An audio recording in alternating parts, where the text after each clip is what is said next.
Vamos a iniciar haciendo una breve recapitulación de lo que hablamos la semana pasada acerca de los fundamentos del proceso de enseñanza-aprendizaje para adultos en el tema de las características del adulto.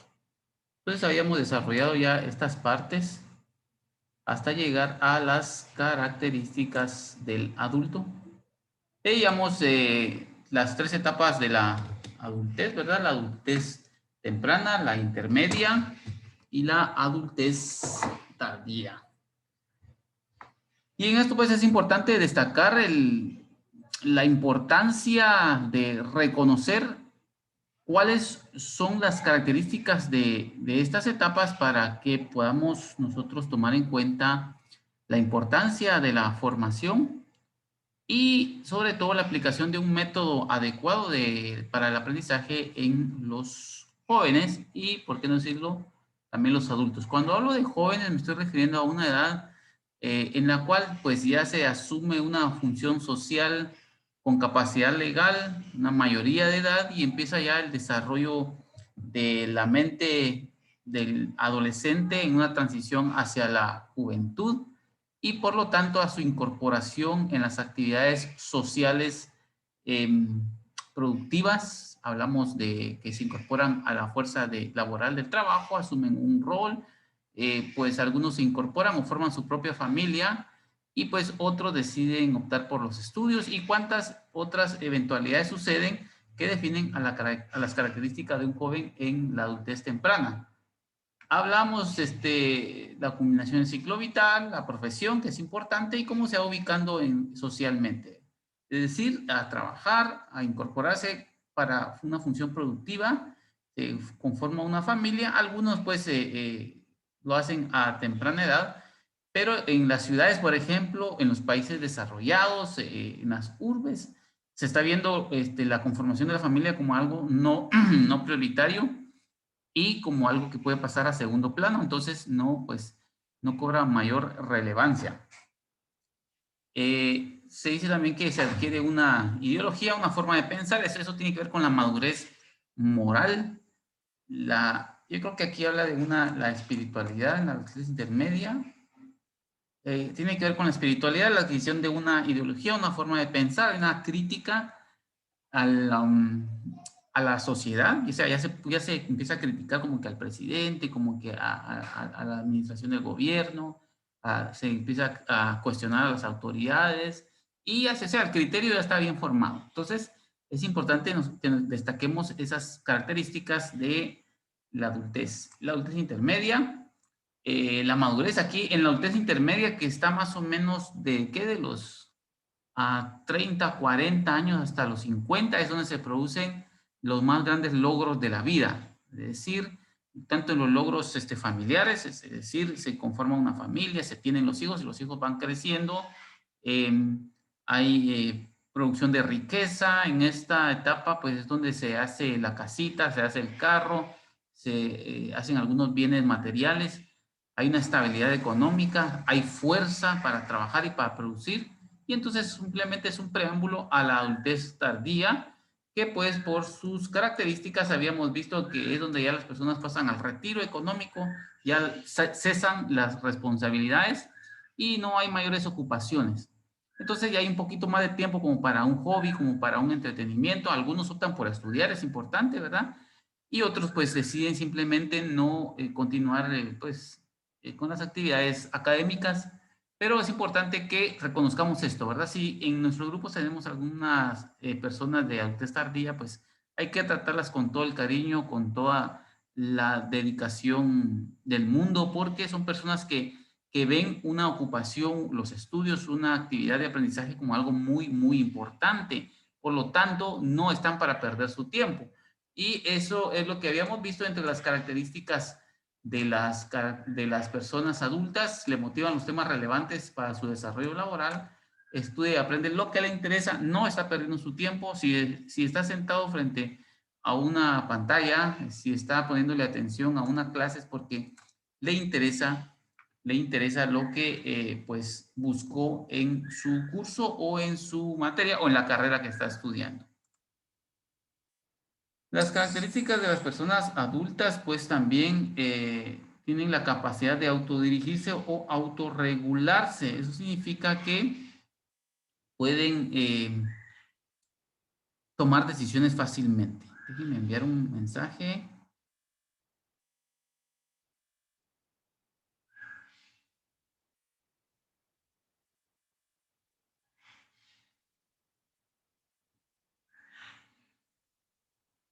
Veíamos además que necesitan estar en... Esa es la característica principal de las personas adultas en cuanto a su aprendizaje, que necesitan estar involucrados, hay que ponerlos a hacer algo, hay que activarlos. Esa es la metodología que sugiere la andragogía, el método o la metodología activa. Entonces ellos necesitan hacer algo, necesitan estar ocupados, necesitan ver, como decimos comúnmente, ver qué hacen. Un adulto, un joven adulto no está en una universidad para sentarse y escucharse a ver qué le decimos, ¿no? Hay que involucrarlo, hay que preguntarle. Vamos a esperar que los demás participantes se vayan conectando. Vamos a ver.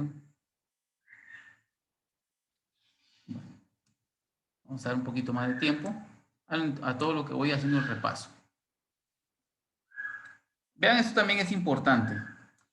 Cuando demos un tema, por ejemplo, no importa el tema que estemos hablando, no importa el tema que estemos desarrollando, es importante que este tema sea relacionado con su contexto cotidiano, con sus problemas, con sus necesidades. Hay que hacer analogías, hay que dar ejemplos, hay que poner de entredicho que no un joven o un adulto no está sentado solamente para ver qué le va a contar el docente o qué le va qué anécdota le va a traer el docente. No, un joven, un adulto está centrado, su aprendizaje está centrado en su problemática. Si él está estudiando algo es por su propia necesidad. Buenas noches, licenciada, bienvenida. Y entonces eso veíamos la semana pasada, aplica los conocimientos de forma inmediata. Si quiere aprender algo va a ser para ya. Hay que reconocer que la teorización, la excesiva teorización en un tema, en un curso, en una carrera, en una oportunidad de aprendizaje, viene siendo muy aburrido para los adultos. Tómenlo muy, muy en cuenta. Y entonces, él o ella necesita conocer para aplicar lo que aprendió de forma inmediata. De aquí la importancia de que nosotros, además de trabajar en el sistema educativo formal, también podamos ofrecer cursos, podamos reforzar lo que los estudiantes aprendieron, ¿verdad? Podemos compartir esas experiencias que pues ellos necesitan vivir, ¿verdad? Busca la oportunidad de mejorar.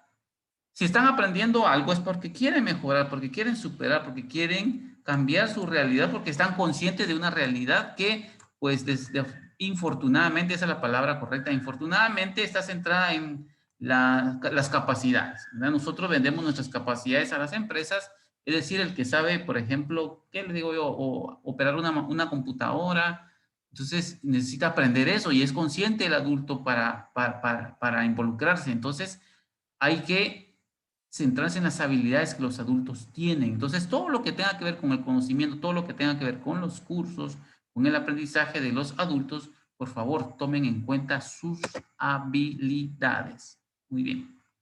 Habíamos visto eso también, los factores, miren, aquí el tiempo. Si quieren aprender algo que no sea muy tardado, carreras en la universidad de 12 años, de 10 años, porque la tesis los mantiene parados y no pueden hacer mayor cosa, se frustran. Entonces, en lugar, la universidad, en la institución universidad, en lugar de facilitarle la vida a los estudiantes para que pues puedan graduarse rápido, imagínense estudiantes que ingresan a la universidad de 30 años, de 35 años, se van a graduar cuando tengan 42 años, ya no van a encontrar una oportunidad. Y entonces es importante que como institución universidad reflexionemos, como docentes de esas instituciones reflexionemos si es conveniente ponerles trabas, alargarles, prolongarles el tiempo de formación, porque las oportunidades laborales ahorita pues es necesario pues que tengan una titulación y por lo tanto eso va a contribuir a la estabilidad económica y familiar adultos. Esto es fundamental en su aprendizaje. Por eso muchas personas solo sacan algunos cursos y se retiran porque ya no están interesados. Perdieron, dicen, yo perdí mis 5, mis 6 años, mis 8 años en la universidad y no, pues obtuve mayor beneficio, dicen algunos. Sentido de la responsabilidad. Saben que si no cumplen con algo, automáticamente pierden. En el trabajo han aprendido con muchas malas experiencias, ¿verdad? En algunos trabajos en los cuales han sido despedidos los adultos. Y entonces el sentido de la responsabilidad es más amplio en cuanto a las tareas, en cuanto al orden, a lo que pues deban entregar o no entregar en la formación, ¿verdad? Y entonces esto va adquiriendo mucha importancia. Bueno, veíamos también el equilibrio, el sentido de responsabilidad, lo que habíamos mencionado, la personalidad. Una persona adulta es una persona equilibrada que no tiende pues a ser muy trivial o frívola, es decir, no ocupa su tiempo en cosas o en cuestiones que lo haría un joven, un niño, por ejemplo, ir a jugar pelota, perder el tiempo en juegos, por ejemplo, y no ser productivo para la familia y no costear sus propios gastos, sus propias necesidades. Y entonces tiene un equilibrio de la personalidad bien definido. Desarrollan la razón, es importante analizar eso también, la razón que es rectora de las experiencias del adulto, ¿verdad? Siempre le buscan sentido. Miren, aquí hay un autoconocimiento, hay una etapa reflexiva en el adulto que también ah, lo define. Entramos a una etapa donde, por ejemplo, confiamos mucho en la espiritualidad, estamos afiliados a una iglesia, a un grupo religioso, y pues confiamos mucho en el Ser Supremo, y pues hacemos mucha introspección. Entonces eso tenemos que relacionarlo. Le estoy mencionando esos aspectos porque esos aspectos deben relacionarse con el aprendizaje de los adultos, ¿verdad? Lo que es la espiritualidad, poner ejemplos cotidianos con base en su experiencia, en sus problemáticas, en sus inquietudes, no hablar en un metalenguaje muy complicado, es decir, traer a colación todas esas experiencias, todas esas vivencias que el adulto podría considerar como especiales o como familiares, mejor dicho. Las experiencias familiares y relaciones sociales, asume lo que habíamos hablado la semana pasada. Una persona puede equivocarse una vez, dos veces, generalmente los más grandes errores se ocurren en la juventud, en una etapa temprana, y pues se aprende de esas experiencias y cualquier adulto lo puede asumir. No, yo perdí mi tiempo en un trabajo, perdí mi tiempo haciendo esto, no aproveché mi tiempo cuando lo podía, no hice ejercicio, por ejemplo, y ahora estoy enfermo. Y entonces estas cuestiones vienen ya a definir, ya vienen a marcar la personalidad de un adulto y entonces con base en todo esto debemos nosotros asumir una función de facilitadores y formadores. Veíamos a las expectativas, ¿qué es lo que quieren los adultos? Tienen gustos y tienen preferencias bien definidas, ¿verdad? No pensemos que le podemos ofrecer lo mismo a todos. Son producto de la cultura y dominante. Las experiencias nacen de la cultura, es decir, no los descontextualicemos.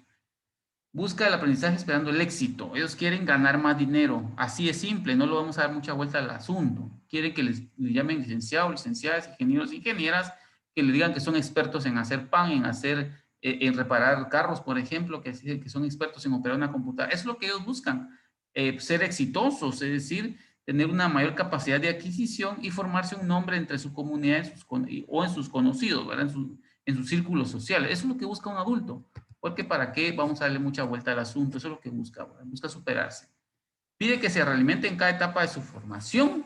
Es importante que repita, si le hacen 1000 preguntas en un día, conteste las 1000 preguntas, aunque a veces no nos guste que nos estén preguntando, es importante que nosotros compartamos con los adultos aquellas cuestiones por las cuales ellos tienen inquietud. Fíjense que cuando nosotros compartimos un dato, una información, puede ser bien recibida por estas personas. Y como consecuencia, usted está alimentando un espíritu, usted está progresando como persona, y si progresa usted como persona, va a progresar también como sociedad. Quiere libertad en sus actividades de aprendizaje, importantísimo. No usemos un método. Hoy vamos a ver lo que es método, metodología y metódica. No usemos un método que sea, que nosotros consideremos transversal, es decir, que les funcione a todos. No, usemos un método adecuado, un método pensando en los participantes, sino un método pensando en nosotros, que se nos hace más fácil. Y es que no puedo usar Zoom, voy a usar Meet, por ejemplo. O yo no voy a usar Meet, voy a usar videos de WhatsApp. O sea, no pensemos en nosotros porque nosotros no podemos, pensemos en los participantes y aprendamos, forcémonos a aprender para quedar bien con las expectativas de los participantes. ¿Qué otras cuestiones teníamos que habíamos hablado la semana pasada? Los principios generales de la andragogía, la participación, la horizontalidad y la flexibilidad. Solo voy a hacer una breve recapitulación, así rápido, porque vamos a retomar el tema para esta noche. Participación. Ya sabemos que no es mero receptor de las actividades, de la información, mejor dicho. No le gusta estar sentado. Fíjense que con esto de las nuevas tecnologías y las prácticas que nos obligó la pandemia, las prácticas pedagógicas a través de las tecnologías de la información y la comunicación, es importante que reconozcamos que los participantes tienden a aburrirse. La atención se pierde paulatinamente. Si el aprendizaje, si había mucho distractor en una aula vivencial, en una experiencia vivencial, ahora hay muchísimo más distractores. Es fácil apagar la cámara. Ahorita, por el momento, tengo 4 personas conectadas. Es fácil apagar la cámara y pues solamente ponerlo ahí en altavoz mientras se hacen otras actividades y el aprendizaje quedó volando. Los datos quedaron volando. Y entonces es necesario que pongamos a interactuar a los participantes. Buenas noches, el licenciado Saúl ya está conectado por acá, la licenciada Lucrecia, me parece Pau y Roxana, que hoy se integra. Vamos a esperar, hice la convocatoria para los demás compañeros, pero tal vez estarán pues ocupados en pues, algunos compromisos.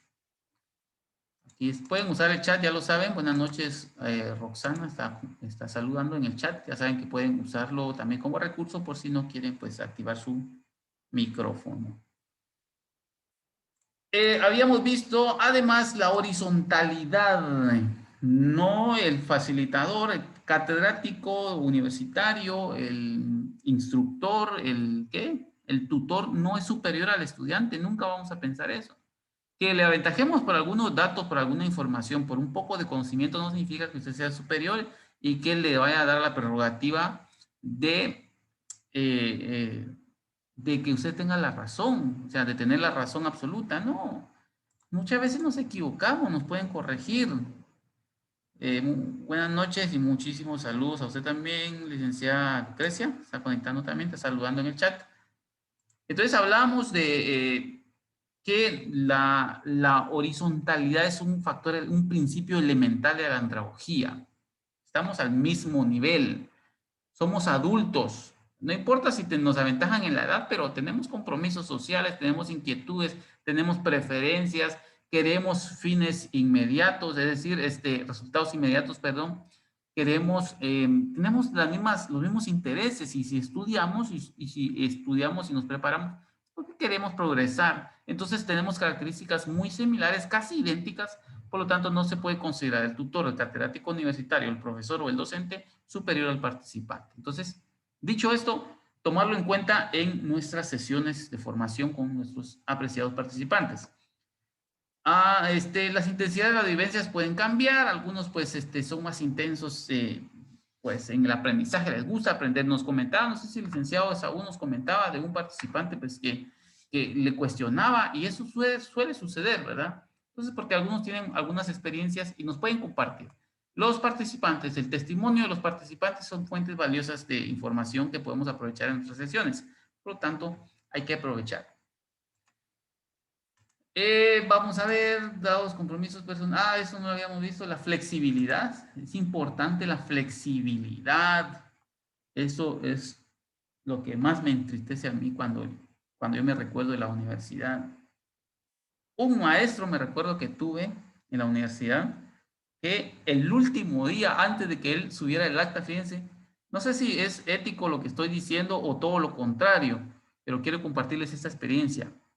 Yo me recuerdo que cuando estaba en mi último grado de la licenciatura hace años, em, tuve un maestro, una eminencia, por cierto, una enciclopedia. Aprendí de él muchísimo, muchísimo, muchísimo. Lo admiré y lo admiro todavía muchísimo. Y fíjense que el último día antes, yo por cuestiones de trabajo, en los últimos años de la universidad cambié de trabajo, fue un trabajo más duro, créanme. Tuve que viajar, tenía que viajar todos los días, casi 3 horas para llegar a mi lugar de trabajo. Y entonces ya llegaba yo desgastado y todavía llegaba yo a la universidad tarde. Y en eso, pues, algunas tareas las fui obviando y pues aplazándolas, aplazándolas. Y el maestro no nos decía nada. ¿Qué fue lo que pasó? Al final, al último día, ya cuando él tenía que pasar las notas al acta, porque ahí sí no, la universidad no le da chance para otro día, él me dijo y me escribió, tiene 2 días para entregar todas sus tareas. Y justamente en esos 2 días, pues yo tuve la oportunidad de elaborarlas y las hice. Y entonces aquí viene aquello que nos parte de la experiencia, que hay docentes que se comportan de una forma muy estricta, instructores, docentes, facilitadores, que se comportan de una forma muy estricta, muy rigurosa.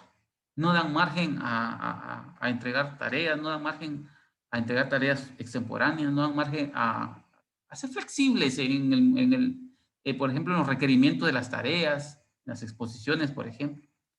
Y se da creo que el docente más estricto es del que menos se aprende. Así pues lo fui percibiendo con el tiempo. Y el docente más flexible es aquel del cual se aprende muchísimo. No sé por qué, si es una tendencia o yo lo estoy percibiendo de una manera errada. Yo quisiera que si ustedes me pudieran comentar, me pudieran pues dar eh, alguna opinión, yo la voy a recibir con gusto. Saben que hay espacio, me pueden interrumpir en cualquier momento y pues yo estoy para pues abrirles el espacio y compartir esto. Entonces, la flexibilidad es importante, seamos docentes flexibles, seamos facilitadores, instructores, tutores flexibles, por favor, con nuestros participantes. Bueno, esto ya lo habíamos visto. Vamos a avanzar. Principios del aprendizaje en el adulto. Vamos a hablar de los principios de aprendizaje en el adulto. Y ese es el tema para el día de hoy. Yo creo que ya avancé un poquito con la recapitulación y luego por los compañeros que se están integrando. Hay dos o tres compañeros que se están integrando, ¿verdad? Estoy recapitulando. A algunos se les hizo también la invitación. Pero bueno, vamos a avanzar. Cuando se habla de los principios del aprendizaje en el adulto, es importante que distingamos 3 cosas. Esto es pedagogía pura, esto es andragogía pura. Y entonces, por favor, sí les voy a suplicar su atención, que pongan, hagamos énfasis en esto, porque esto hasta en los pedagogos de profesión, todavía hay cierta confusión, no queda claro a veces lo que esto representa. El método, la metódica y la metodología. Hablemos del método. Dice del griego meta, que significa más allá. Significa también después, o significa con, odos, que significa camino, ¿verdad? Es decir, más allá del camino. Es el componente didáctico que dirige el aprendizaje al logro de los objetivos ideales de la formación. El método se reduce como el camino más corto para llegar al aprendizaje. Cuando hablamos del método, por ejemplo, el método didáctico, es el camino más corto para llegar al aprendizaje. Hay un método. Método y técnica son 2 cosas totalmente diferentes, ¿verdad? La técnica son los recursos de los cuales se va a apoyar usted para su método. Entonces, el método es el camino. Tenemos un punto A, un punto B. Una forma de hacer didáctica, de hacer andragogía sin método es aquella de que usted prueba a ensayo y error y a ver cómo aprenden. Usted un día lleva carteles, un día pasa a sus muchachos a exponer o a sus participantes a exponer. Otro día pues utiliza, no sé, videos, otro día utiliza cuestionarios, otro día utiliza y a ver qué le funciona. Y cuando usted hace sus evaluaciones, se da cuenta que a algunos les funcionó métodos audiovisuales, a otros les funcionó lecturas, por ejemplo, y entonces usted está probando, está probando, está probando, y no encuentra cómo aprendan los muchachos. Y en cada evaluación le pierden la mayoría. Pero resulta que en una de esas evaluaciones, todos le sacaron entre 85, 90 y 100, ¿verdad? Y resulta que usted usó un método, no sé, tal vez del sociodrama, por ejemplo. Y entonces se dio cuenta que sondeando los intereses y las habilidades y las preferencias de aprendizaje en los participantes, ellos aprendieron bien, bien porque usted utilizó ese método. Ah, pero ahí usted se fue por otro camino, entonces no fue consistente, no fue directo. Entonces el método es básicamente eso, llegar de un punto A, es decir, donde asumimos que el participante pues tiene la mínima información hasta que el participante haya adquirido el aprendizaje. Entonces un método es el camino más corto desde el aprendizaje inicial hasta el aprendizaje final. Es no probar una serie de técnicas, no probar recursos diferentes, no, es hacer las cosas directas, ¿verdad? Saber que van a aprender porque aprende porque ese es el método, esos son los recursos, es la técnica adecuada. Muy bien, ahora la metódica es algo un poquito más complejo. Aplicación individualizada del método. La metódica es, por ejemplo, cuando tiene un caso de un estudiante que usted lea lecturas. Usted trabaja con puras lecturas, ¿sí? Léanse este PDF, lean el PDF, respondan el cuestionario. Y hay un estudiante que toda la vida está renuente. Le reclama, le pregunta y está renuente. Y usted le dice al participante, miren, siga leyendo, ahí están las respuestas. Y entonces el participante da por perdido el curso, se desanima. Pero ¿qué pasa que en una de esas oportunidades usted le dice al participante, bueno, hagamos algo diferente? Yo ya me di cuenta que usted es músico o que a usted le gusta la música y probemos un video y cuénteme algo de ese video, escríbame o redácteme o cuénteme en un audio que aprendió de ese video. Y el participante ahí se da el lujo de detalles en explicarle a usted porque se dio cuenta que este participante que usted tiene en el grupo es más visual y auditivo que comprensivo en las lecturas. Y entonces ahí usted va a aplicar una metódica, es decir, un método individualizado. Alguna persona tiene deficiencia de lenguaje, por ejemplo, y se lo va a pasar a exponer y lo pasa a exponer y se va a sentir nervioso o nerviosa y se va a confundir y su exposición va a estar deficiente. Pero si usted lo pone a redactar, por ejemplo, que le redacte un informe, un ensayo, y esta persona que tenía problemas para exponer porque tenía problemas del habla, del lenguaje, no coordinaba bien, no articulaba las palabras, usted le delega a que le escriba un ensayo, se lo escribe con lujo de detalles. Entonces usted está aplicando una metódica, un método individualizado a esa situación de aprendizaje. Y luego tenemos que es la metodología. Algunas personas confunden método con metodología. No, este profesor tiene buena metodología. Dice, bueno, en realidad la metodología viene de meta, ya sabemos que es el logro, ¿verdad? Y logos viene de la razón o estudio de. Entonces se puede decir que la metodología es el estudio de los métodos.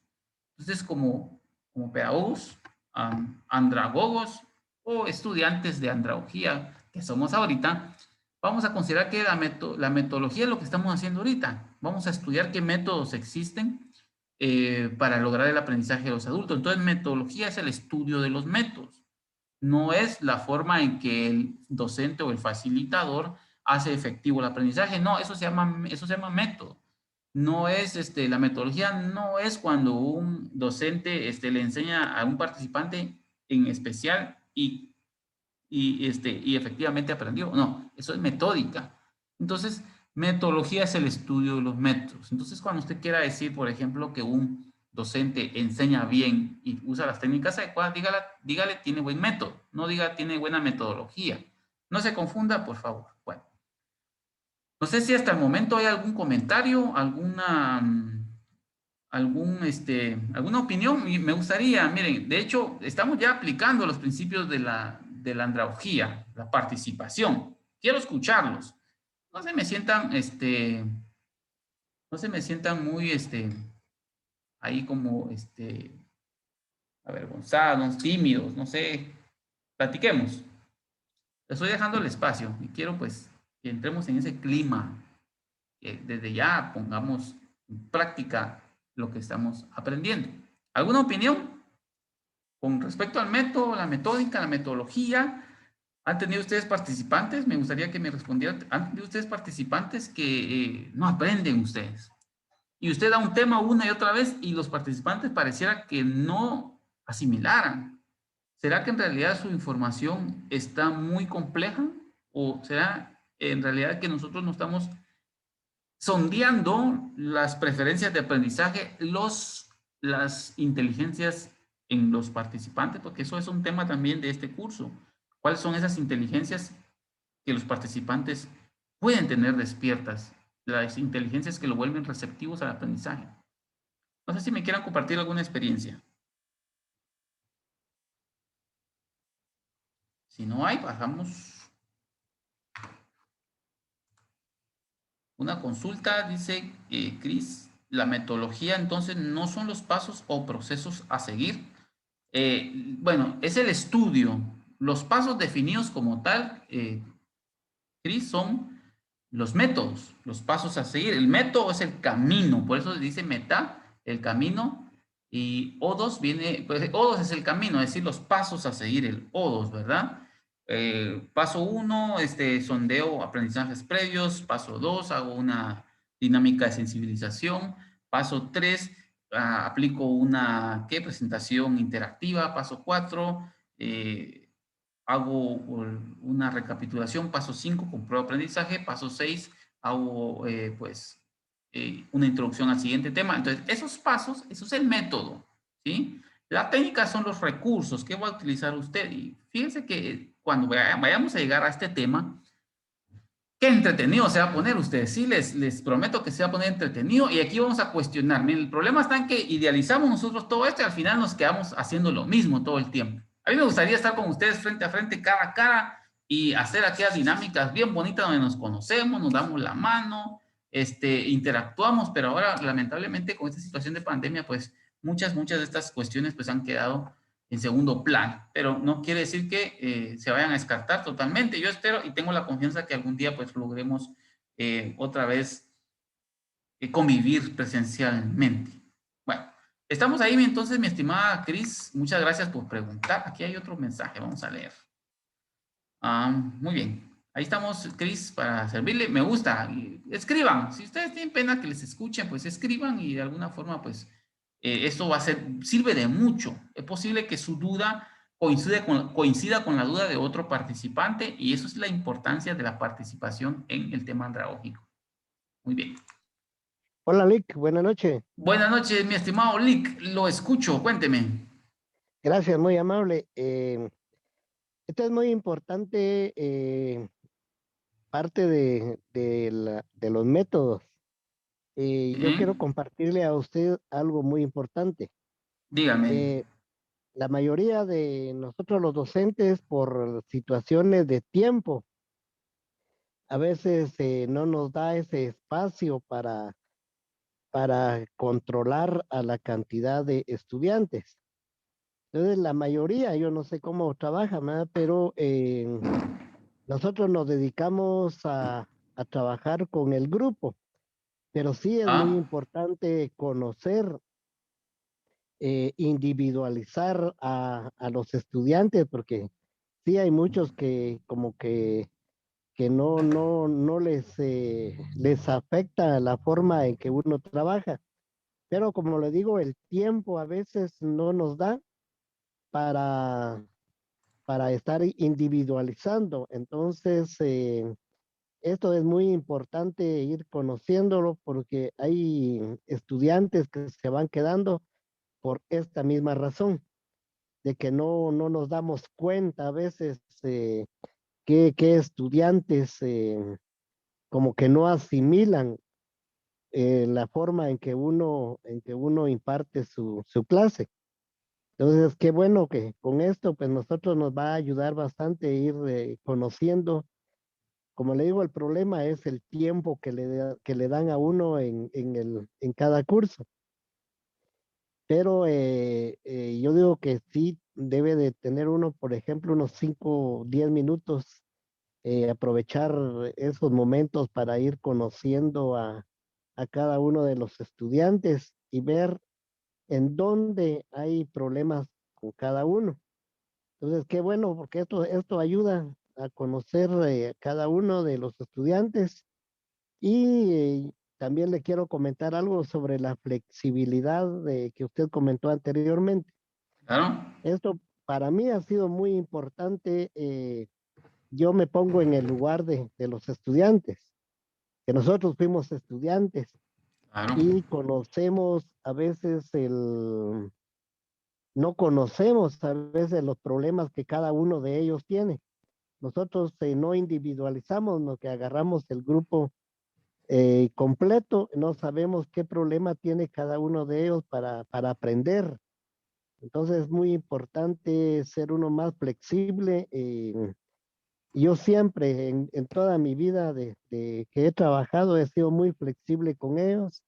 A veces no les, algunos estudiantes protestan porque yo les doy la oportunidad a otros de todavía entregar sus tareas, sus trabajos, pero al final ellos se dan cuenta que ellos mismos también llegan a cometer el mismo error de no entregar luego los trabajos. Y ahí es donde se dan cuenta que sí es importante la flexibilidad en el grupo. Entonces, gracias Cierto. por darme este momento de este comentario. No tenga pena, mi estimado que para eso está el espacio. O sea, eso es lo que habíamos visto, ¿verdad? La horizontalidad y la flexibilidad. Justamente lo que estamos hablando, lo que estamos aplicando, ¿verdad? Ahí tienen ustedes el tiempo, intervengan, por favor, se los suplico, intervengan, pregunten, comenten, opinen, compartan sus opiniones, compartan sus experiencias, compartan sus vivencias, porque eso en realidad enriquece bastante eso. Algo que usted mencionaba, importantísimo, se adelantó un poquito al curso y eso es buenísimo. Es la inquietud que nace de usted, la individualización. Créanme ustedes que hacer educación es algo muy complejo, muy, muy complejo. Es una de las labores más complejas que puedan existir, una de las actividades más complejas que puedan existir para el ser humano, que es hacer educación. Porque si queremos hacer educación la más efectiva que se pueda es tomar al participante, trabajar con él de una forma individualizada. Pero ¿qué pasa en los salones, en las aulas, en los grupos? Fíjense que los participantes en la universidad, los estudiantes en la universidad, por ejemplo, o en cualquier otro grupo, cuando tenemos superpoblación, es que no llegan porque los obligan, ¿no? Llegan porque existe una necesidad patente en ellos, una necesidad de superación y de progreso, y por eso están ahí. Y si nosotros no los apoyamos siendo flexibles, ellos van a tener problemas. Entonces, individualizar, imagínense ustedes, tiene, por ejemplo, 50 almas en un grupo. Usted tiene 50 fuentes de experiencia diferentes. Tiene usted 50 personas que le pueden escribir una enciclopedia de sus experiencias cada una. Tiene 50 personas que prefieren aprender de una forma parecida o diferente o totalmente diferente. Tiene 50 personas a las que les puede dar ejemplos diferentes.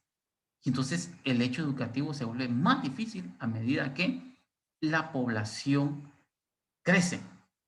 Entonces, créanme, la labor del formador, del educador, del docente, del tutor, es difícil, es bien compleja y en nuestro país, lastimosamente, es una de las menos reconocidas como una profesión de prestigio. Aquí el de prestigio es el doctor, es el licenciado en Derecho. Pero el que es profesor, solamente es un profesor y ya.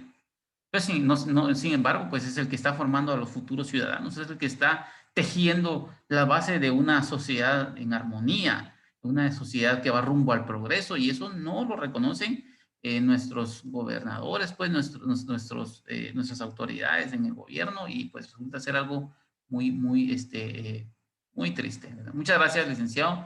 Es cierto, entonces la individualización y la flexibilidad, ¿verdad? Sí, se van a molestar algunos estudiantes por la entrega de tareas y otras cuestiones ahí, pero no hay que olvidar que pues hay que darles la oportunidad y por supuesto reconocer también a quienes han cumplido responsablemente con la entrega de tareas, y para eso existe un número. Yo la verdad, yo doy clases también, trabajo con jóvenes y nunca les menciono los puntos que llevan, jamás les digo, solamente les reconozco: joven, usted X, Y persona, usted es bueno para eso, y lo hago en público. Usted es bueno para esto, lo felicito porque usted entregó esto. Nunca les hablo de puntos. Terminamos el curso y nunca me preguntan ellos por puntos porque saben que están entretenidos aprendiendo. Y los puntos en realidad solamente termina siendo un número. Algunos participantes han sido formados en el fetichismo del punto, es decir, el fetichismo es darle un valor, una valoración exagerada a algo, por ejemplo, a un número. Yo saqué 90 y vos sacaste 80, te gané. Eso no dice nada. Y está comprobado que las personas que sacan las notas más bajas son las que tienen mayor éxito. No sé por qué, tal vez porque han aprendido de sus propios errores y de su propia responsabilidad. Pero eso ya será tema de otra oportunidad. Métodos didácticos. La formación es eminentemente intelectualista. Se pretende socializar el saber, no imponer, no son un costal, el cerebro no es un costal en el cual nosotros vayamos a depositar los conocimientos, solamente son receptores y una oportunidad para compartir y recibir, facilitar, mediar, señalar con el dedo intelectual hacia dónde está el aprendizaje, señalar hacia dónde pueden ir figurativamente, ¿verdad? Señalar hacia dónde el participante puede aprender, según lo que usted ha conocido de él. El formador cobra un rol activo, el participante se limita a recibir. Ese es en el caso de los métodos didácticos, ¿verdad? Los métodos demostrativos, acá está los métodos. Es muy importante que si usted pues va a hablar de un vaso con agua, usted le muestra el vaso con agua al participante. Si usted va a hablar, por ejemplo, de un videojuego, le muestra el control del videojuego, ¿verdad? Y entonces, los métodos demostrativos acercan a la realidad, porque una cosa es que los participantes aprendan de forma abstracta, que tengan la noción, y otra cosa es que viendo algo, pues ellos reciban ese estímulo. Entonces hay algunos aspectos que se consideran. Mirar, ver y observar no es lo mismo. Mirar, la percepción es la sensación de luz. El ver ya es darle una forma, interpretar qué es lo que está viendo, y observar es hacer el análisis más allá de lo que se mira y lo que se ve. El observar implica escuchar también, analizar, implica que tocar, eso es observar también. Por eso es importante que eso en la investigación, uno de los métodos importantes de la investigación es la observación. El oír y el escuchar también es diferente. Una cosa es que perciban los sonidos, otra cosa es que escuchen atentamente, que procesen la información que se les está entregando. Esos son los métodos activos, ¿verdad? Y la réplica. O sea, si un participante mira, ve y observa adecuadamente, oye y escucha adecuadamente, va a estar en la capacidad de replicar lo que está haciendo, lo que se le está demostrando. Esto aplica básicamente a los cursos puramente prácticos. En INTECAP tenemos una serie de cursos y carreras técnicas que pues, nos gozamos en estos métodos, porque le demostramos al participante cómo hacerlo si ellos básicamente tienen que replicar el aprendizaje. Muy bien. El método interrogativo también es importante. Escuchen este método. Estos métodos, dice: el instructor habla, plantea casos problematizados, se pregunta y pregunta en todo momento. El instructor habla, plantea casos, entonces aquí está preguntando y preguntando. Recuerden que este es uno de los métodos de la filosofía, no sé si fue Sócrates el de método dialéctico, o Platón, no me recuerdo. Pero resulta que un filósofo de estos llegaba al conocimiento a través de la pregunta, del diálogo, digamos, la dialéctica. Y es importante que cuando nos preguntamos, nos estamos cuestionando, y de una pregunta sale otra pregunta y el aprendizaje se va extendiendo. El participante responde, cuestiona y formula paulatinamente sus conclusiones. Entonces, existen métodos interrogativos, los métodos didácticos son los más tradicionales, ¿verdad? El rol activo del formador no se descarta y el participante solamente es un receptor. En los métodos demostrativos, pues tenemos aquello de que hay que demostrar qué es lo que se está. Si usted va a hablar, por ejemplo, del trabajo de campo, de hacer una investigación, de redactar un informe, pues muéstrale una computadora, muéstrale el software y dígale cómo se hace y muéstrale una pantalla. Póngale un video ahí. Y los métodos interrogativos, pues es lo que usted está hablando puramente o eminentemente teórico. Haga preguntas. Así como yo les hago ahorita, estoy haciendo preguntas y les dejo el espacio para que ustedes me puedan interrumpir con toda confianza. Y los métodos activos, que esta es la metodología que se estudia andragógicamente. Los métodos activos son los sugeridos por la andragogía. Se centran en el participante, no en el docente. No se centran si el docente tiene computadora o tiene carteles, no. A la andragogía en los métodos activos no le interesa si el docente sabe usar Zoom o sabe usar Meet o sabe usar Google Classroom, no le interesa eso. Los métodos activos le interesa ver qué le puede usted poner a hacer al participante, qué puede poner usted como una actividad práctica del participante. De hecho, esta semana, el día de mañana, les asigno la actividad práctica que van a tener ustedes, en las cuales ustedes van a cuestionar esto que estamos viendo ahorita. Una actividad bien bonita, y ahí quiero que sea la primera actividad de aprendizaje de este curso.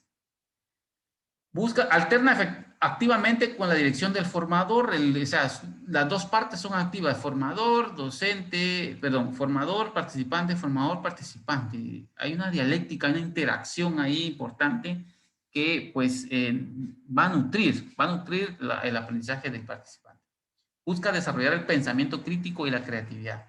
¿Qué es el pensamiento crítico? Si usted es pedagogo, el pensamiento crítico pues sabe que es el punto donde el participante tiene que decidir, bueno,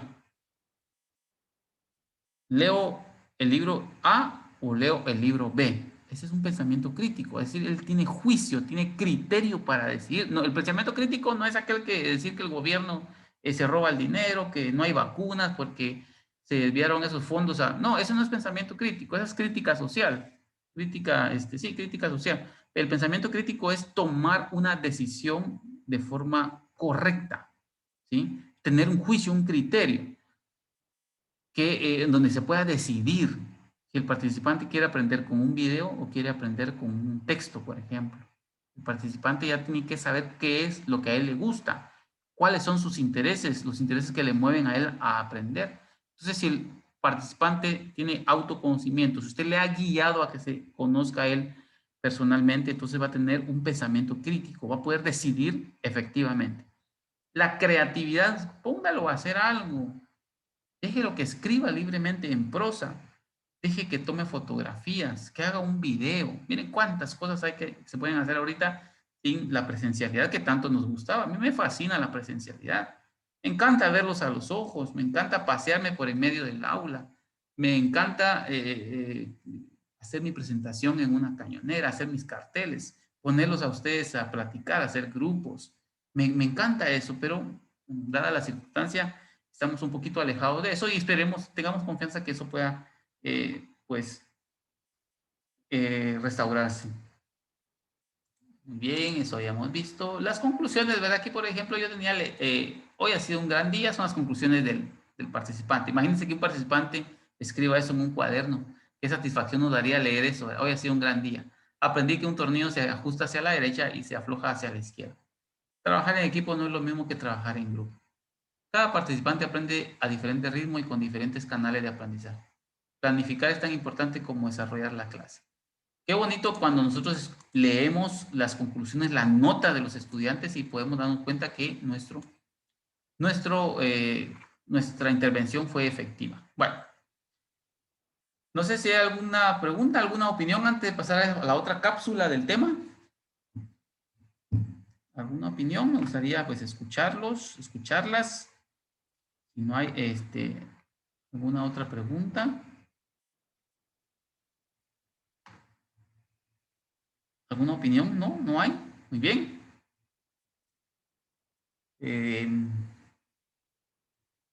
Si les pregunto a ustedes directamente, tal vez pueden sentir un poco, no sé, un poco tímidos. Tal vez algunos no se conocen. Me está preguntando la Ligda Delfina en el grupo de la clase 1 y 2. Le voy a enviar otra vez los enlaces. Las tengo grabadas, así como estoy grabando esta también. Y pues le voy a compartir las clases que tenemos grabadas para que las personas que están integrando pues tengan el acceso a, pues, a esta información. Muy bien. No sé quién me quiera decir algo de las inteligencias. Bueno, hablemos de otro tema. ¿Qué es el trasfondo sociocultural? ¿Qué entienden por el trasfondo sociocultural? Alguien que me quiera responder, alguien que me quiera apoyar, alguien que quiera tomar una parte activa aquí. ¿Qué es el trasfondo sociocultural? ¿Por qué es tan importante lo social y lo cultural en los participantes? Por ejemplo, buenas noches, maestro. Buenas noches. Para mí lo sociocultural quiere decir conocer cómo se desarrolla la comunidad, por ejemplo, su idioma, para yo poder apoyar en cómo le voy a enseñar al estudiante, digamos, en este caso un adulto, cuál es su idioma, porque si yo sé que la comunidad habla quiché, yo no voy a ir a dar clases en español, ¿verdad? Entonces tengo que también yo manejar el idioma. Y la cultura, por ejemplo, no voy a ir a hablar de los chiles cuando sé que no se llevan con los quichés, por decirle así algo. Entonces tengo que, ahí sí que saber de qué les voy a hablar y cómo les voy a hablar, porque a veces podemos decir cosas que en la comunidad no son tan común. Por ejemplo, si voy a dar una clase digamos, de los aparatos reproductores femeninos y masculinos, hay gente que es muy reservada y que todavía tiene tabúes. Entonces, no voy a venir a decir, mire, hoy vamos a ver los genitales del hombre y la mujer y le tengo que explicarle primero cómo le llaman ellos y cómo es lo correcto. O sea, yo sé que yo lo estoy diciendo tal vez con mis propias palabras en cómo yo lo percibo. Yo sé que hay concepto más técnico, pero es así como yo lo trabajaría, ¿verdad? Muchísimas gracias. Totalmente de acuerdo también con Roxana, el contexto en el que se desenvuelve a diario el participante. Dice Roxana, totalmente de acuerdo con ustedes dos, estimadas. Claro que sí, hay que conocer la procedencia, porque fíjense, vean pues, no solamente hay que conocer cómo aprende el participante, no solo hay que ver cuáles son sus intereses, hay que saber de dónde vienen. A mí me gusta preguntar a los muchachos jóvenes de dónde vienen ustedes, dónde vive, primero por la distancia, cuánto tiempo le toma para llegar al centro de capacitación, qué es lo que va a gastar o no sé, lo que implica, por ejemplo, que aguante hambre. O sea, hay muchos factores. Lo que decía acá Cindy, los tabúes, la cosmovisión, ¿verdad? Imagínense que yo soy, por ejemplo, agnóstico o ateo y empiezo a hablar pestes, por ejemplo, de una creencia. Entonces voy a chocar de inmediato y voy a crear una repulsión de los estudiantes hacia mí. Y imagínense. Pero sí conozco yo que tengo participantes que, por ejemplo, no sé, la tradición de ellos es, por ejemplo, valorar mucho a las madrecitas y que el Día de la Madre hacen eso. Entonces, yo voy a trabajar con eso. Hay que conocer de dónde vienen nuestros participantes, cómo es la comunidad, el contexto donde ellos están involucrados, el contexto de origen, porque eso es lo que nos marca, ¿sí? Nuestra cultura. Por ejemplo, yo conocí a una persona que se casó con una brasileña y cuando llegaron a la mesa y les tocaba comer aguacate, uno le echaba sal al aguacate y el otro le echaba azúcar. En Brasil le echan azúcar al aguacate. Personas que comen el tamal también con azúcar. Entonces, vea, o sea, hay que saber porque con eso podemos trabajar el idioma, las costumbres, la cosmovisión de los participantes, sus creencias, ¿verdad? Si usted, por ejemplo, es evangélico y usted va a hablar, por ejemplo, de su doctrina o de su, no sé, y viene, choca con un católico, y entonces son cuestiones que hay que tener mucho tacto, ¿verdad? Mucho cuidado. Gracias por su participación y su opinión. Bueno, entonces, eso solamente es uno de los aspectos. Hay otros como las necesidades afectivas de los participantes. Fíjense que no hay que descartar ser cuates. Y se lo digo así de una forma muy coloquial y conversacional. No hay que descartar ser cuates de los participantes, amigos, conocidos, camaradas de los participantes. Claro, con la respectiva distancia de un profesional hacia un participante, por supuesto. La necesidad de socialización es importante. Fíjense que yo estoy organizando ahorita un partido con mis muchachos. Pues hay que hacerlo una vez al año por lo menos. pero que tengan la experiencia, fíjense que eso nos acerca más esa socialización que cualquier otra concepción que tengan de uno, que usted sea un docente experto en un tema, que sea muy inteligente, eso pues no les va a hacer, si usted los invita a socializar más de cerca, pues eso sí van a estar más dispuestos al aprendizaje, me explico.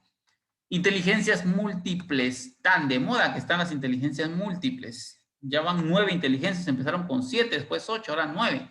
Tal vez al final van a haber como 15 inteligencias múltiples, pero es importante que veamos, analicemos que tonto no existe nadie, nadie es tonto, nadie, absolutamente nadie es tonto.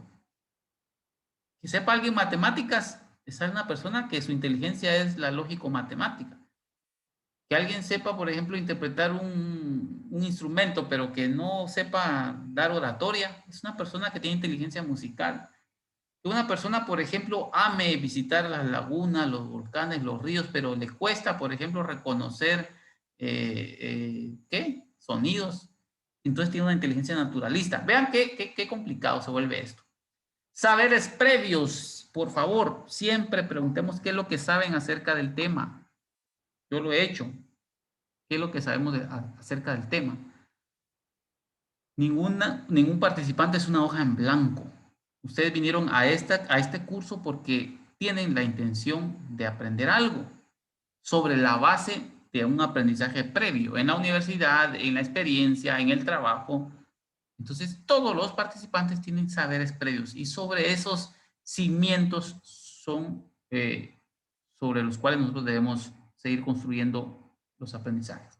Y aquí está lo que nos decía Esaú, las diferencias individuales. Lo que algunos participantes han tenido, bueno, la mayoría hemos tenido experiencias muy feas con la matemática, por eso la matemática dicen que es la cátedra o el curso donde más didáctica se necesita, ¿verdad? Porque no todos pueden enseñar la matemática de una forma efectiva. Donde la matemática y la filosofía son temas que mejor ni hablemos porque se vuelven muy aburridos, muy difíciles de entender, porque en realidad no utilizamos un método o una metódica adecuada. Bueno, ya vamos a ir concluyendo. Fíjense que hoy tenía hasta dispuesto a hablar del cerebro y cómo los aspectos biológicos del cerebro que permiten el aprendizaje. Vamos a ver si nos da tiempo. ¿Alguien quiere opinar? No me interesa, maestro. Si no diera tiempo hoy, nos lo enseña en la otra clase, no importa. Claro, no, ya está programado, no tengan pena. El análisis, bueno, vamos a hablar de el análisis del contexto y aplicación práctico de lo aprendido. Eso es lo pragmático. No enseñemos nada que no les vaya a servir a ustedes. No le hable, por ejemplo, de las teorías de Michel Foucault y eso no le va a entender y no le va a servir para nada.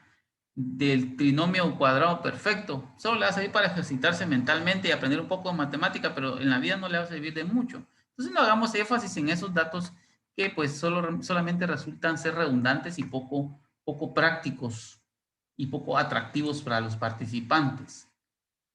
Coparticipantes en el proceso, ¿eso qué significa? Miren, hay aprendizaje. El aprendizaje puede ser con base en los sujetos en heteroaprendizaje. El heteroaprendizaje es cuando el instructor, el docente, suscita el aprendizaje en un participante, es decir, al docente le pagan, el docente se está fogueando, digámoslo así, se está empapando en el conocimiento y el participante llega con pocas experiencias, entonces hay una diferencia bien marcada. Eso es el heteroaprendizaje. El coaprendizaje es cuando un estudiante aprendió re bien un tema, ustedes, y le da un poco de pena preguntarle al profesor porque no le entendió muy bien algún punto específico. Y viene y se acerca con un cuate, vos haceme la campaña, ¿cómo le entendemos a esto? Y viene el otro participante, mira, pues pone atención y le explica. Eso se llama coaprendizaje, es decir, con participantes en una forma homogénea, de participante a participante. Y viene lo que es el autoaprendizaje. El autoaprendizaje es cuando usted de forma propia, autodidacta, utiliza los recursos, ahora los recursos lindos en línea, que también tienen un montón de distractores, vienen juntos en el paquete, ¿verdad? Y usted empieza a investigar los temas, observa videos, lee documentos, baja PDF, imprime, porque esa costumbre tenía yo cuando empecé con eso. Bajaba libros completos que eran de open source o de código abierto, sin copyright o sin derecho de autor, y los imprimía y los leía y aprendía. Hasta la fecha todavía lo hago. El último libro que imprimí se llama 1984 de George Orwell, que no lo he terminado de leer, por cierto, pero sí lo encontré muy interesante. Ese es el autoaprendizaje. Entonces, hay coparticipantes en el proceso y también el facilitador es un coparticipante. Recuérdense que la horizontalidad, entonces no somos más que los participantes, somos con ellos participamos en el mismo procedimiento, en el mismo proceso. Bueno, vamos a ir avanzando porque esto se puso, permítame, esto será para el otro tema, ustedes. Se me fue acá la presentación, es que aquí tengo un video ya listo para hablar del cerebro, pero no sé si nos vaya a dar tiempo porque ya nos avanzó. Me salí aquí de la presentación. Bueno, la intencionalidad del facilitador y el diseño de los aprendizajes. Tenga usted la intención de que aprendan, por favor. A veces solo hacemos, se lo digo de una forma personal, no estoy cayendo en prejuicios. A veces solamente queremos cumplir con nuestro compromiso. Dejar la evidencia ahí que dimos clase, que enseñamos y punto. Pero no tenemos la intención de que los estudiantes aprendan. No tenemos esa intención. Entonces, por lo tanto, no diseñamos los aprendizajes, no diseñamos la ruta que va a llevar nuestro método para llegar o que los estudiantes alcancen su objetivo, que es aprender. Bueno, vamos un poco más rápido. Socialización y aprendizaje colaborativo, que esto tiene que ver con la coparticipación, el aprendizaje colaborativo. Socializar. Hagan un video en grupo, hagan actividades grupales, compartan, formulen, reúnanse, hagan sesiones virtuales y compartan y lleguen a sus conclusiones propias. Muy bien.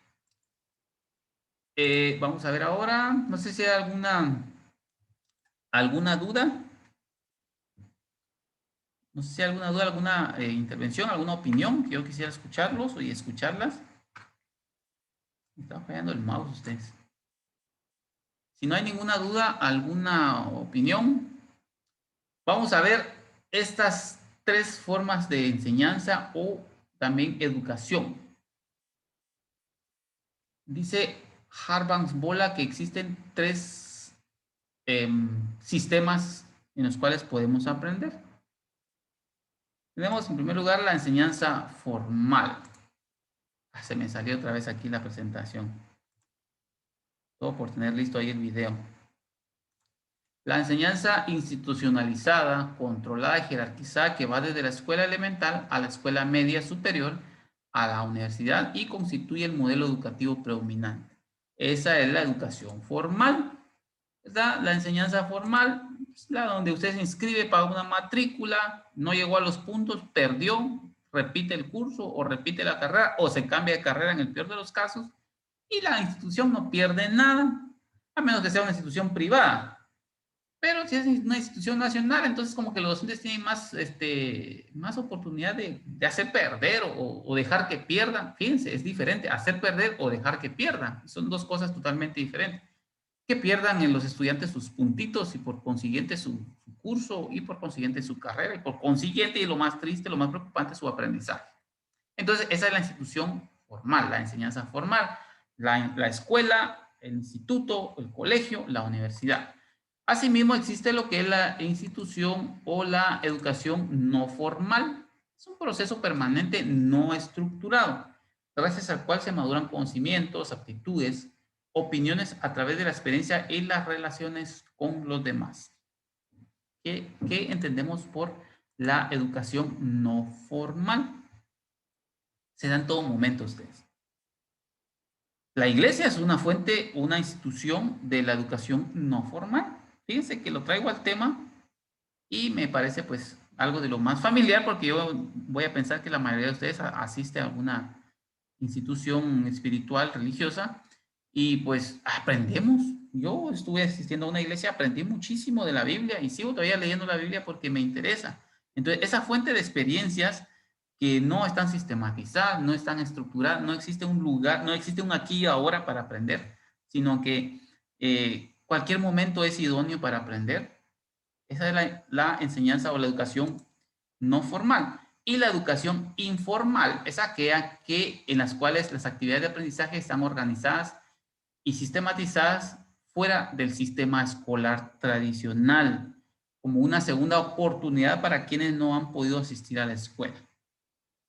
GINAL, INTECAP y cualquier otra institución, ustedes, cursos en internet. ¿Qué más? Capacítate para el empleo. ¿Sabían ustedes que se pueden certificar por Google, o sea, por la plataforma Google, de algunos de temas específicos? Microsoft también, yo aquí tengo un cartoncito, no sé por acá. Esta es la educación que, la informal. Aquí me tuve una pequeña certificación como educador de Microsoft, ¿verdad? Ya tendrá su vencimiento también, pero no existe un plazo, no existe una jerarquía. Usted puede tomar los cursos libres en cualquier institución que los ofrezca y resulta ser que esta es la educación por la cual están apostando las instituciones ahora. Me preocupa decir esto y me da mucha pena decirlo, pero la titulación está dejando de tener valor para las empresas. Solamente es uno de los tantos requisitos, porque las empresas, las instituciones están ahora orientadas a los resultados.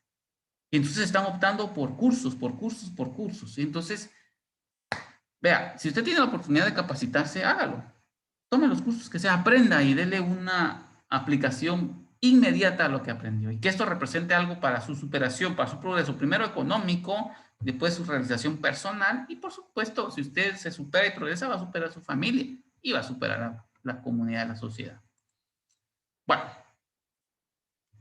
¿hay alguna duda? Y con esto, hoy sí voy a terminar con esto, ya llevo 1 hora, 9 minutos, les prometo que no pasaré de la 1 hora y media a ustedes, porque sí, los temas están bien, bien interesantes. No, sí, está bien, está interesante, la verdad. Y pues y con esto vamos a terminar. Con este tema, con esta cápsula vamos a terminar. Muchas gracias, está ahí Cindy, está poniendo atención. Predica el evangelio en todo momento. Escuchen estas palabras ustedes. Yo las quise incluir aquí porque me sonaron muy poderosas. Predica el evangelio, disculpen el error de imprenta. Predica el evangelio en todo momento y cuando sea necesario utiliza las palabras. No, esto sí me llegó poderosamente a mi conciencia usted. Dice, predica el evangelio en todo momento y cuando sea necesario utiliza las palabras. Y pensamos que predicar el evangelio es hablar, es leer, utilizar el micrófono y elaborar un discurso ante las demás personas, no. Dice, predica el evangelio en todo momento, es decir, con el ejemplo, con lo que nosotros hacemos, con lo que los demás ven en nosotros, con lo que las personas perciben. A veces con nuestra forma de hablar rápido le preguntan, disculpe, usted es evangélico, porque es que lo que pasa es que usted habla de una forma diferente. A veces lo ven a uno con camisa de manga larga. Disculpe, fíjese que yo lo escuché hablar a usted, de casualidad usted no es pastor, porque me está hablando cosas de la Biblia y lo veo bien vestido, usted no es pastor. Entonces, vean, con una simple impresión, los participantes, las otras personas pueden notar algo en nosotros. ¿Y por qué? ¿A qué viene todo esto? Esto viene a hablar del maestro, el instructor y el facilitador.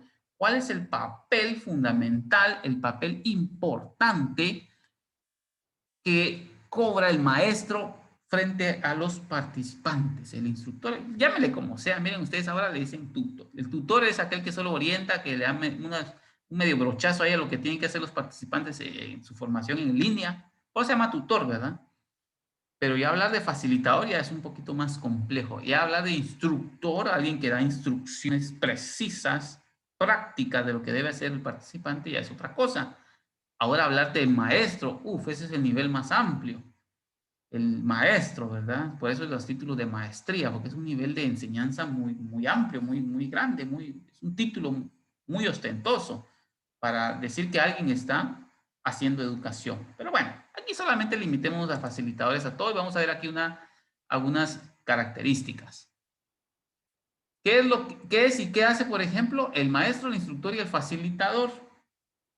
El maestro, aquí es aquel profesional que está nombrado en una institución, en la universidad, en la escuela, en el instituto, en una plaza, devenga un salario, ¿verdad? Es una persona experta que difunde enseñanzas, le habla a usted de matemática de todo el tiempo, los temas de la filosofía los tiene en la punta de la lengua, les habla de andragogía y de pedagogía como que si fuera su pan de cada día, no hay ningún problema, es el experto, ¿sí? Tiene una capacidad de una persona en la realización de una actividad, tarea o trabajo, es decir, ya está hecho. a diferencia del instructor. Es un experto en una habilidad específica como un deporte, arte o trabajo. ¿Sí? ¿Por qué yo soy instructor? Cuando me presento como usted, yo le digo soy el instructor Misael Juárez, porque, bueno, no soy experto, pero trato de serlo ustedes en dar una clase, por ejemplo, mantener la atención a través de una pantalla. No sé si ustedes me están captando o me están poniendo la atención ahorita, pero eso es lo que yo pretendo a través Maestro, de perdone. Dígame, Sima. A mí me surge duda, porque usted dice que aquí pone usted tres términos indicando, digamos, que sea lo mismo, pero cada uno tiene diferente función, Ajá, por decirlo así. Pero sí, fíjese que ahora para el maestro estaba leyendo la definición o la característica que usted está describiendo acá. Tiene mucho que ver porque ahora ya no se le puede decir maestro porque según nos decían a nosotros que los que tenemos título de maestro está mal escrito. ajá, cuénteme. Entonces, Qué entonces, interesante. la verdad que cuando a mí me lo dijeron, yo en lo personal me sentí un poco ofendida. Se sintió ofendida. Cuénteme su experiencia. ¿Por qué me sentí ofendida? Porque sí es cierto, comparaban un poco la religión, decían que maestro solo había sido Jesús y que Ajá, está mal dicho también el término porque como hay personas que estudian maestrías, entonces a sí, ellos se les dice maestros. Entonces a ajá, nosotros que obtenemos el título de maestros en educación primaria, en mi caso, cuando dijo que, o sea, mi título era solo, no debería decir maestra, debería decir mediadora. Entonces dije yo, entonces, ¿qué chiste tiene que me digan mediadora? O sea, sí estoy de acuerdo, pues, pero ¿qué chiste tiene que me digan mediadora? Cuando aquí donde, o sea, y voy a la descripción que usted dice aquí, profesional de la educación que enseña o forma en cierta materia de un nivel educativo. Entonces vengo yo y ahorita otra vez me surge la duda y digo yo, entonces, ¿qué chiste tiene? O sea, si aquí me dice que sí tengo, ¿cómo le dijera yo? El concepto sí me queda como maestra, y en otros aspectos dicen que no. O sea, yo sé que hay niveles en la educación, por ejemplo, hay maestros de contadores y todos los demás, ¿verdad? Y después vienen los técnicos, y ahí las licenciaturas, y ahí las maestrías, y ahí perdón, los doctorados y los no sé qué más. Entonces, ¿por qué hacen esa discriminación con el título del maestro? Sé que ahorita ya casi ya no vale mucho el título, pues porque pues el que vale ahora son los estudios superiores. Pero le comento eso, ¿verdad? Que sí, hasta cierto punto yo me sentí ofendida en ese sentido, porque sí es cierto, nosotros somos maestros, educamos a los niños, incluso hasta un adulto, entonces nuestro título de maestro es más enfocado a la educación. Siento que están confundiendo ese término. Tal vez me corrige o me apoya usted en eso. pues no deja usted de tener razón, mi estimada. Mire, maestro profesional de la educación. Bueno, aquí estamos hablando desde el punto de vista educativo, pero Ajá. yo me recuerdo cuando yo estaba terminando una maestría y nos decía el doctor, felicidades porque ustedes van a ser maestros. Y por ahí alguien dijo así en son de broma, maestro, Ajá. pero maestro de obra, decía, ¿verdad? Y todos se Mm. ponían a reír. Bueno, pero ahora si nosotros nos ponemos a analizar esta palabra, vean lo que dice acá, persona experta que difunde enseñanzas. Ajá, o Esa sea, para a eso mí me es, refería. Y fíjese que yo di ese término, le dije, sí, pero es que nosotros no nos estamos hablando de, le dije yo, es que maestros tiene muchas definiciones, le dije yo a la persona, que porque eso era un licenciado. La verdad que me molesté tanto porque como que menospreció el estudio que uno hace, porque es cierto, uno empieza, cuando uno se acaba de graduar, empieza como maestro, pero el conocimiento uno lo va adquiriendo ya sea de forma educativa o de forma, así que experimental, experiencial. Ah, experiencial, ajá. correcto. Ajá. Entonces, le digo yo, bueno, maestro puede ser cualquiera, le dije yo, entonces ya bien molesta, entonces maestro puede ser cualquiera, porque cualquiera enseña. La diferencia es que no todos te enseñan con métodos y técnicas, le dije yo, si nos vamos a la educación. Ya no me dijo nada porque la güera ya me habían puesto enojada yo. Ya se había enojado. Bueno, sí tiene razón. Mire, fíjense que es importante porque el lenguaje construye pensamiento. Y fíjense, si nos menospreciaban como maestros, imagínense cuánto más nos van a menospreciar solo cuando nos digan mediadores o facilitadores, ¿va? no digamos instructores. Cuando una persona, yo me presento como instructor, yo pensé que usted era tal o tal cosa. No, pues yo soy instructor. No, yo tengo mis títulos universitarios y todo, pero no quiero hacer hablar de eso, ni me interesa, y no le doy mucho valor, por cierto, a eso. Pero a lo que vamos es cómo el lenguaje también tiene mucho que ver y nos da una idea, Pero entonces, sepamos nosotros diferenciar, sepamos nosotros hacer este énfasis, ¿verdad? La persona que se le denomina maestro dentro del sistema educativo está en lo formal, ¿sí? El instructor, pues el instructor ya se dedica pues a hacer algo, una habilidad específica. Yo soy instructor, no están ustedes para saberlo, algunos ya lo saben. Soy instructor en el área de electromecánica y electricidad en el ITECAP y les enseño a los muchachos a hacer circuitos. Esa es mi habilidad específica. Hacer que el bombillo encienda, por ejemplo, ¿sí? Planea, desarrolla... No sea presumido. Mire, usted tiene las tres. No sea presumido porque usted tiene los tres, maestro, instructor y facilitador. Así no vale. Bien, todos somos de alguna forma, pues podemos serlo, ¿verdad? Y pues de alguna forma nos desarrollamos, ¿no? Increíble, fíjense, en nuestra profesión, por ejemplo, cuando usted le enseña a un niño, a un joven a redactar o a hacer un trabajo manual, usted está cumpliendo la función de instructor, ¿sí? O instructora, ¿sí? Y también bien que el facilitador es más, la función es orientativa. El facilitador orienta al proceso de aprendizaje. Se le llama mucho facilitador a las personas, por ejemplo, los encargados de dar capacitaciones en una empresa, en una institución, que van a capacitar, por ejemplo, a los nuevos colaboradores. Por eso este curso también está orientado para las personas del área administrativa. No piensan que es solo lo educativo, también es para las personas del área administrativa, en las organizaciones. Los que capacitan, miren jóvenes, miren la empresa, el eslogan de la empresa es este, van a utilizar este uniforme, y entonces les está orientando, los está motivando. Encontrar, dice, pues, soluciones a sus problemas, tareas, mediante sus propios recursos.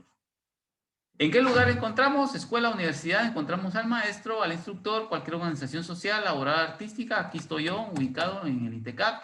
El facilitador en espacio de educación no formal, por ejemplo, la comunidad, en las organizaciones, las instituciones de salud, por ejemplo, que llegan a trabajar con las comunidades. Entonces ya se les reconoce como facilitadores. ¿Cuál es la principal función? Formar personas profesionales o enseña. Aquí está el de matemáticas, aquí está el de filosofía, el de psicología, etc. El instructor capacita o instruye para ejecutar algo, modela, ¿verdad? El que es mecánico le va a enseñar a los jóvenes a reparar un carro, por ejemplo, o hacer pan, o hacer qué, o hacer informes de investigación. Estamos hablando de algo específico, ¿verdad? Y el facilitador pone las condiciones para el aprendizaje participativo, guía. Bien. El aspecto figura del maestro, ¿qué lenguaje y postura le caracteriza? Expone y ejemplifica con conocimientos al alumno. Le permite construir por cuenta propia para aplicarlo en el futuro. Miren la postura, frente y arriba, vean. Por eso les digo que cuando hablamos de maestro, y como decía ahí Cindy, maestro solo Jesucristo, no deja de tener razón también, porque le digo, cuando ustedes me dicen maestro, yo en realidad les voy a suplicar que me digan Misael, porque ese es mi nombrecito y con ese pues yo me identifico. Porque es muy comprometedor ustedes que a uno le digan maestro. Es como que a uno le digan, por ejemplo, que es cristiano. Eso le va a comprometer a uno a portarse bien en todos lados, pues, me explico. Y cuando a uno le dicen maestro, pues lo va a comprometer a que uno tiene que ser experto en un tema o por lo menos lo que uno domina, ¿verdad? O cree dominar, no quedarse con vacíos. Entonces es muy comprometedor que no le digan maestro ustedes. Porque uno está frente y arriba, ¿verdad? Lo ven a uno desde abajo. El instructor dice, ejecuta como experto sus habilidades ante personas que requieren adquirirlas para aplicarlas en el futuro inmediato. El instructor es aquel que está detrás de la persona que está elaborando, por ejemplo, un trabajo en la computadora, que ya le enseñó a operar, por ejemplo, Excel. Está detrás del participante viendo cómo hace las cosas. Ese es el instructor. El facilitador comparte y facilita que los participantes construyan sus aprendizajes con otros participantes, reconstruyendo lo que saben en el presente. Está a un lado, a la misma altura, le está apoyando, ¿sí? Le está agarrando las manitas, como decimos ahí comúnmente, ¿sí? Ese es el facilitador, le está dando, le está poniendo el libro en la mano, le está diciendo busquen esta página, busquen la otra. Ese es el facilitador.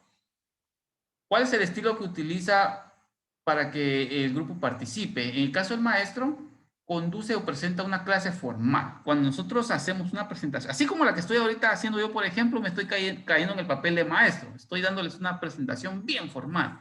Me tomé mi tiempo para hacerme mi presi y seleccioné los colores, ¿verdad? Y entonces estoy cayendo en la formalidad. Ese es el maestro. El instructor explora con preguntas y prueba las competencias previas y al mismo tiempo acerca nuevos conocimientos. ¿Qué saben hacer ustedes? Se hace así. ¿Cómo se hace? Repítame el procedimiento. Ese es el instructor. ¿Me explico? Algo más práctico.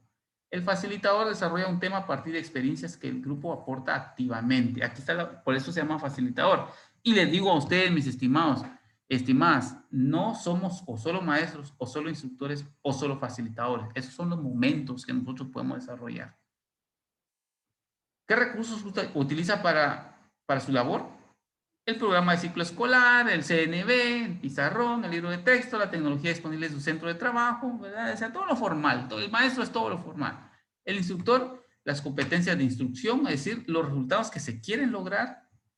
La guía instruccional, el plan, ¿verdad? Un plan bien definido. Yo tengo, por ejemplo, un gran compromiso con el INTECAP en entregar regularmente mis planes. ¿Qué es lo que les voy a enseñar a ustedes? Lo tiene que saber el INTECAP. Mis autoridades lo tienen que saber. Técnica didáctica, o sea, tengo que estar bien orientado a lo que deben hacer los participantes. Y objetivos, dice, ligados a resultados de productividad, es decir, resultados tangibles. El facilitador utiliza como recurso su voz, el cuerpo, emociones, experiencias, testimonios.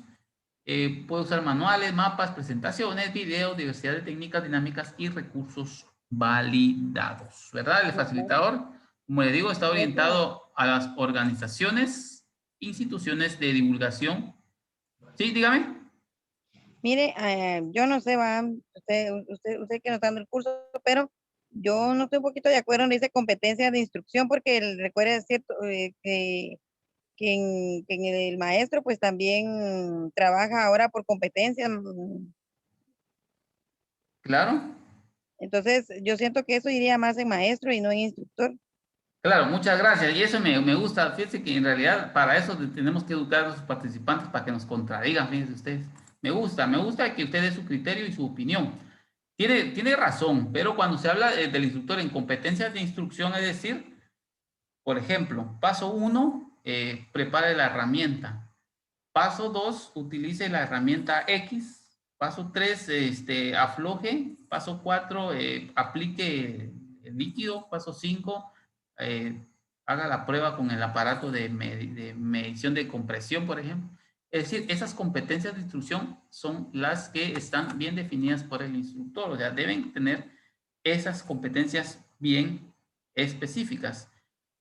Fíjense Pues que es... por eso le decía, porque por lo menos aquí estamos hablando de adultos. Y usted sabe bien que yo trabajo con niños. Yes. Entonces, incluso, bueno, ahorita también, bueno, todo el tiempo se ha hecho, yo siempre lo he hecho. Siempre se le da un instructivo al niño, porque recuerde que también trabajamos adecuaciones curriculares y va todo englobado. Entonces, sí se le da, por ejemplo, en el caso de la matemática, yo tengo que decir, a ver, niños, vamos a hacer la suma. Paso 1, paso 2, paso 3 y así sucesivamente. Muy Ya esos bien. pasos ya le paso a la práctica, por decirlo así. Muy bien, Entonces, totalmente de por eso acuerdo. por eso le decía yo que está un poquito de Ahí desacuerdo, pero usted estamos. tiene razón en lo que está diciendo. Sí, a lo que yo voy aquí es con el fuerte, ¿verdad? El fuerte del instructor es dar instrucciones. Y por eso le digo, hay momentos. Usted está Bueno, desarrollando. bueno. Cuando usted enseña matemáticas, está en su momento de instructora. ¿Estamos de acuerdo? ¿Sí? Y cuando Bueno, usted bueno, o sea hace que le damos papeles cuando usted, prácticamente, ¿verdad? cuando usted hace la presentación magistral y expone ahí sus diapositivas, está en su función de maestra, ¿sí? Y cuando le dicen, bueno, apóyese en los recursos de www.matemáticas.com y los videos de YouTube, XY, videos, entonces está en su función de facilitadora, ¿me explico? Entonces, yo como le digo, no somos ni totalmente maestros, ni totalmente instructores, ni totalmente facilitadores. Imagínense que yo solo fuera instructor, solamente lo Tenemos pondría un a poquito de usted. todo. Tenemos un Ajá, poquito de todo. claro. Si yo solamente fuera instructor, lo pondría a usted desde el primer día a que me dé una clase, porque de hecho este curso va a terminar en eso, que usted me dé una clase. Va a haber un momento Calidad. donde usted va a hacer su presentación, no sé qué técnica va a utilizar, vamos a estudiar eso también, y me va a tener que dar una clase, entonces yo solo seré instructor. Pero ahorita, por ejemplo, estoy en mi función de maestro, ¿verdad? Porque les estoy compartiendo a través de recursos todo lo teórico. ¿Estamos? Muy bien. Ya, pues con esto llegamos al final. La otra semana vamos a ver lo que son las cualidades profesionales del facilitador. ¿Cómo tiene que ser un buen facilitador, un buen maestro, un buen docente? ¿Sí? ¿Por qué facilitador sería uno de los términos más adecuados para, formar ese lenguaje, esos conceptos tan importantes? Porque es mejor facilitar y no sentirnos tan elevados en una posición de saber respecto a nuestros participantes. Entonces, ¿por qué es importante llamarnos mejor facilitadores? Eso lo vamos a ver la otra semana y vamos a ver esas capacidades que debemos, hay que marcar con un chequecito a ver si lo tenemos o no lo tenemos y vamos a analizarlo la siguiente semana. Les tenía preparado a ustedes para el día de hoy un video.